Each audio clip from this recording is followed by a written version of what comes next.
خوتي هذا الفيديو غيكون مغاير للفيديوهات اللي موالفين كنديرو. غادي نتكلموا فيه في واحد الموضوع اللي كيهمنا وكيهم وليداتنا. الله سبحانه وتعالى كيقول في القرآن الكريم: المال والبنون زينة الحياة.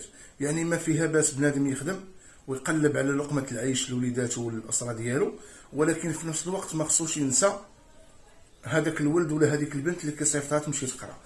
ضروري مرة نمشيو نتبعوا وليداتنا ونسولوا فيهم ونعرفوهم شنو كيديروا وفين وصلوا حتى لين وصلوا. راه مؤخرا شفنا واحد الظاهره ديال تعاطي التلاميذ للبليه، ولاو يستعملوا الاقراص ولاو يستعملوا الكاله. راه المخير فيهم الا حليتي ليه الفم ديالو غتلقاه داير ديك المصيبه ديال الكاله اللي ولات حاليا ظاهره في هاد السنوات الاخيره.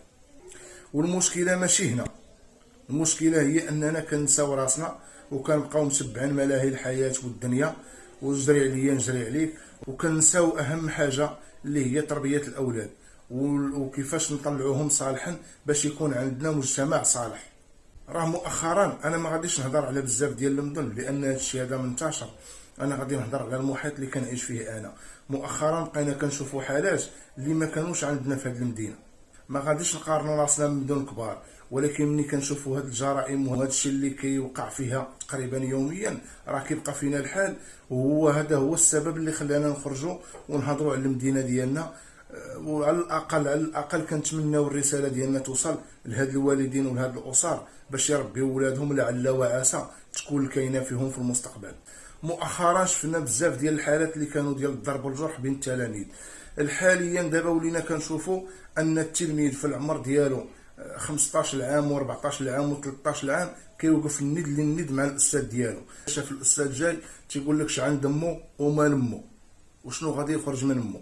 هاد التلميذ اللي كيقول هاد الكلام بطبيعه الحال ما كانش غادي يقولوا كانت خارج مربي من الاسره ديالو، لان هنا الهم ديال الاسر المغربيه ديالنا هما يجريو على لقمه العيش. الله يحسن العون الجميع، ولكن مره الانسان ولا الراجل ولا المراه تمشي تسول في ولدها ولا في بنتها ويعرفوهم شنو كيديروا، لان هذوك الوليدات نتوما راكم غادي تحاسبوا عليهم غدا يوم القيامه. كلكم راع وكلكم مسؤول عن رعيته، لان هذاك الولد الا طلع فاسد راه الوالدين اللي كيتحملوا المسؤوليه، وهذيك البنت الا طلعت فاسده راه من طبيعه الحال الام والاب اللي كيتحملوا المسؤوليه. راه ما نقولش، راه ما نديوش بكلام هذوك اللي كيقولوا كبر الاولاد وطلق الزنقه تربي. عمر الزنقه ما غادي تربي، وعمر النتائج ديال الزنقه ما غادي يكونوا كيبشروا بالخير. والحاله هانتوما كتشوفوها، الوليدات الاغلبيه ديال الشباب ولاو عايشين في واحد المستوى اللي ماشي ديالهم، مستوى ديال انهم ولاو كيتشبهوا بمغنيين كبار، كيتشبهوا بلاعبين ديال الكره. كنشوفوا الاسر المغربيه كيدخل عندها ولدها داير شي تحسينه في شكل ولا داير شي خطوط، والاب فرحان والام فرحانه، تيقول لك وبارك عليا غا ما كيجيبليش الصداع.